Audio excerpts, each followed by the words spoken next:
And welcome back to the hay farm, everyone. A lot of work we got to do today. Let me just check out the weather real quick. So today is Tuesday, so it's giving us the next 7-day forecast for right now. And it looks to be like Wednesday is going to be the only good day that we have for the rest of this week. Thursday, Friday, it looks like we got a 100% chance of rain. I'm going to get heading to the shop and we're going to go to the office. And we're going to hop on the computer there. And we're going to bring up our plat map real quick so that way we get an idea of where we got to go today.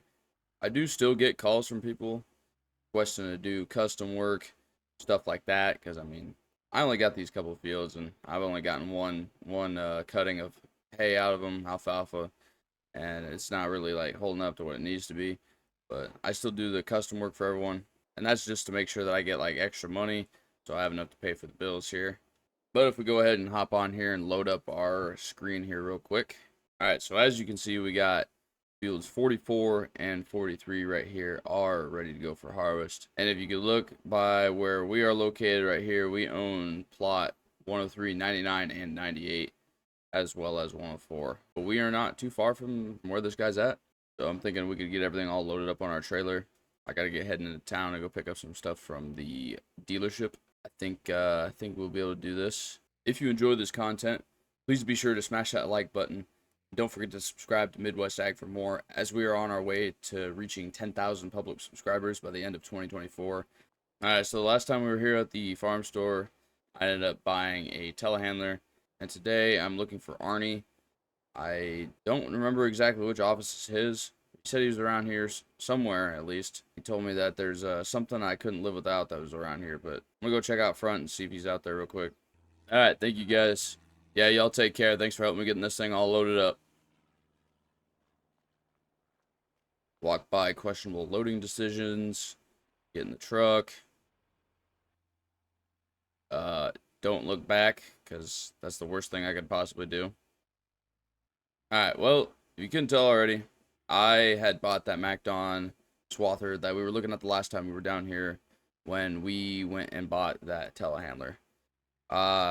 I didn't full on buy it. I did lease this out, or I did lease it, so I'm leasing to own it, as I don't want to waste all my money. So right now I am on a fixed payment schedule of about $3,000 per month. I'm gonna get heading down to that field that I got to get cut up, so that way I can get that going, because I mean right now we're just burning daylight. It's 4:07 in the afternoon right now, and I didn't get this call for about 2 hours ago. So we're gonna get this all going, and I'll catch you guys when we get to the field. Alright, so we got our first time going here in the MacDon, doing our first cut, going around the outside edge of this field here.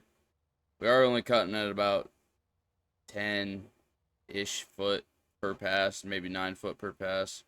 So it's going to be a little while before we get all this done.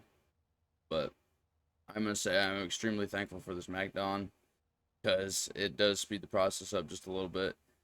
Our hay bind was just a little bit bigger than this, except we didn't have a conditioner.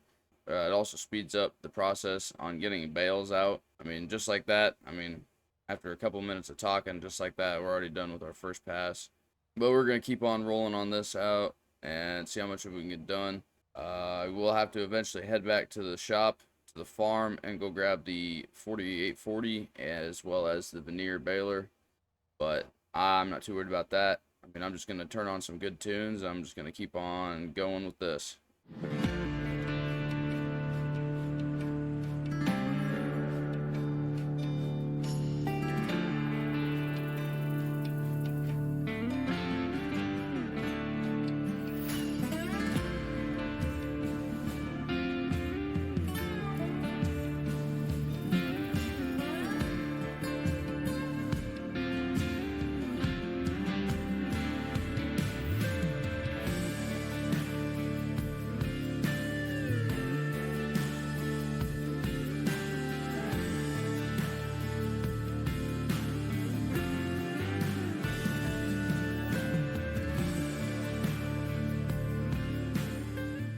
Alright, there we go. There's our last little strip for this field. The next one is just that one that's over there across this little culvert. So I'm just going to end up driving the cutter over there, as long as I think I can make it through this little narrow area. Oh yeah, we're pretty good. Yeah, we're going to go get started on this other field, so that way we can get that all whipped out. And then once we get them done, Just let it sit for a few days.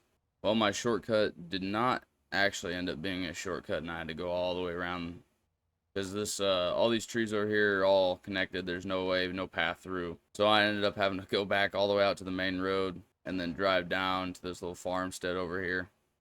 And then there's a little like a gravel driveway or something like that that's just sitting there. If you weren't looking for it, you'd probably miss it. But we found it, and now we're down here just starting to get the outsides of this field all done. And let me just say that this MacDon, it's doing pretty good. Like, money well spent. If you plan on doing some hay, you probably want to invest in one of these. Like, you're able to get most of your field done pretty fast. It's a pretty fast process, and I like it. It cuts good. There's no problems really. You just gotta watch your speed a little bit, because if you do go too fast, I noticed that the knives aren't keeping up with how fast you're going, so you're getting kind of like a choppy cut. So you gotta like go around 11 miles an hour is about all you want to do. Otherwise, you're just gonna end up wasting grass. There was a guy I did meet the other day at the coffee shop. I think his name was Aaron, and he was telling me that bales are going pretty good prices around here. There's the dairy barn downtown. There's the sale barn as well, and also the fairgrounds also does buy a lot of hay. And the fair is actually coming up here in I think 3 weeks. And I know that they have a contract that needs filled for supplying bales for all the livestock that they're gonna have at the county fair. And I was thinking about picking up that contract, seeing how much like they charge per bale. I know that they do pay out a little extra compared to what everyone else will, because I mean they need these, and it's always last minute because they want the fresh hay. And the way it's looking right now, I might be able to get a good contract on them. I'm gonna go talk to them after I get all these baled. Probably tomorrow afternoon is what I'm thinking. Maybe solidify a contract with them. But who would have known that moving here was actually a great idea? Because I, for one, didn't really want to leave Missouri, but you know, the land was calling my name up here. It was cheap. It was good land. And I mean, so far, I mean, the neighbors have been real nice. Everyone's been really helpful for me, helping me out. I mean, I was able to get my first loan out here, which was pretty nice, so I could start leasing some better equipment. Seeing that deer over there actually did remind me of something too as well. Aaron was telling me when I was going talking with him in the coffee shop the other day that there's some pretty good deer hunting that goes on down here, and they have like this big but kind of just like a day where everyone gets together and they go out, kind of like go stay in some cabins or something out in the pastures, and they just stay out there for a week. And I just had to run it by my wife, but I mean, we're still a few months out until deer season happens. I think it's late October, early November, I think, is when he was saying that it happens. So I mean, I still got some time. I got a few months as it is, but I think I'm gonna give Aaron a call probably this fall. And I mean, I'm already seeing deer right now. I mean, who's saying that there ain't gonna be deer when we go out later? All right, this should be the last little bit here in this field, and then I'm gonna start heading back to the shop, and then I'm gonna start getting the rake ready, and then we'll probably just come back tomorrow, start baling, so that we can get all this stuff out of the field. I do need to get a hold of Aaron, because I don't know if he wants me to haul these out myself, or if he's gonna have somebody come and do it. But we will catch you guys tomorrow. Well, that sure ended up being probably one of the biggest waste of times this morning. After I got done raking up the hay last night, I was driving into the yard, and, well, I guess what had happened was I left a nail out, and then I ended up running it over with my tire. So I spent the first 45 minutes this morning, maybe about an hour, taking the tire off, getting it all patched up, and then trying to put it back on. Then after we got it all patched up, I was going through the baler and I was checking it out, and there was just a rat's nest of baling twine or net wrap in the back, and so I had to end up taking all that out. So I think we should be good, but we're gonna run a little test strip here to see how the net wrap's working, see if it's kind of feeding. I'm hoping that's the least of our worries for today. Yeah, I think it's working pretty good. We'll just figure it out when the first bale ends up falling out. But because of all these little minor inconveniences, it did set us back probably about 2 hours on the day. But it does look like it's working pretty good. Go ahead and let me give it a moisture test here on this first bale. Oh yeah, we're doing good. We're about 10.5, so I think we're pretty dry. But one thing is for sure, guys, if I would have known there was so much work into becoming a hay farmer, I probably would have definitely second-guessed myself, or told myself, no, let's maybe try something else. But one thing's for sure, I'm in it a little bit too deep now, so there's kind of like no turning back. Plus, I don't think I'd meet as many as exciting people as I would have if I would have done something else. If I would have been a grouchy farmer, somebody that does corn and soybeans all the time, I'd just been a real grouchy dude that goes to the coffee shop and does nothing but complain about the market and all that fancy stuff. At least with bales, I got a constant market mostly. I just go by the prices of feed. If feed prices go up, hay prices go up, and as the years go by, I mean, they're always going up, so it's kind of a win-win situation, I guess I would say. But we're gonna get going on here. We just got done finishing this field out. Got about 12, 15 bales out of it. I'm gonna give Aaron a call, and then we're gonna get heading over to the next field.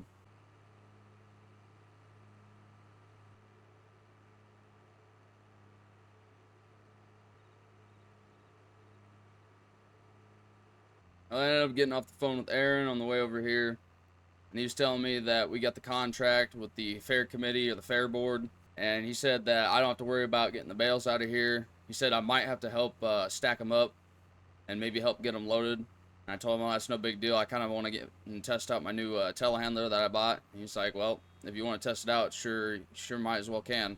Then he told me the person I'd be getting a hold of would be Jocko. He's kind of like the board president, the committee president. He said that here in a couple days to give him a call, see him how he wants to get everything all loaded up, or see when they plan on trying to get everything out of here. Because I guess I had the dates for the fair all wrong. I guess I was under the impression that the fair didn't start for about a month and a half maybe. Then Aaron was telling me that I guess it starts here in about 2 weeks. So I guess I told him, I said it was a good thing that we were getting all this work done. He said, yeah, if we didn't get it done now, we'd have definitely got caught by that rain that's supposed to be coming in. We would end up getting rained out. Then he went and asked me how things were coming on my end, and I said, well, other than getting a little bit of a late start this morning, that's why I didn't call you until now. Told him the situation we had with the baler and the tire. And he told me that if there's anything that he could cover for expenses, he would. I told him the tire is my fault. It was a nail that I ran over in my yard. And he said, well, then I ain't going to help you out on that one because that's your own fault. So I said, thanks for nothing, Aaron. If you really wanted to pay, you sure could. I would appreciate it. He said I'd be making enough money off this contract anyway since I did all the baling. I'd get my pay for doing the custom work for him, as well as getting, I think it was 30% for selling the bales on the contract to the fair board as well. Also at this time, I kind of want to think of what next piece of equipment I want to get too. I don't know if I should get another baler or a new baler, I guess, or should I end up getting a new tractor? Y'all should let me know down in the comments what I should get. I was looking at like maybe a 7R or maybe a modified 4-wheel drive, something a little bit newer to have around. Don't get me wrong, I do like this 4840 and I do like this Vermeer baler, but I think spicing it up a little bit, getting a little bit something more new around the farm might look pretty good. So y'all should really just let me know down in the comments. I want to see what you guys think. So we have this little stretch left, and I think then we'll be done. And it was also perfect timing too. We ended up crapping out the last bale there at the end and get the baler all shut down. Let the plane fly over above so you guys can at least hear me. We're gonna get heading out of this field real quick. I seen one of the farmers came by, or the neighbor came by and shut the gate. I don't know if he's seen me in here baling up or anything, but we're gonna get this all opened up. I think they're planning on building something here, like putting down a new building, I think. I think we'll just drive through, leave the gate open. He'll probably notice that I was here and shut it here in a little bit. Kind of looks like I don't know what kind of house that looks like. Looks kind of abandoned, but there's a truck sitting outside, so maybe somebody lives there. But we're going to be on our way back to the farm now. I'm going to get everything all hosed off, get everything washed off, so that way it looks all nice and shiny. I think I'm going to end the video here, guys. I'll see you guys in the next one. Peace.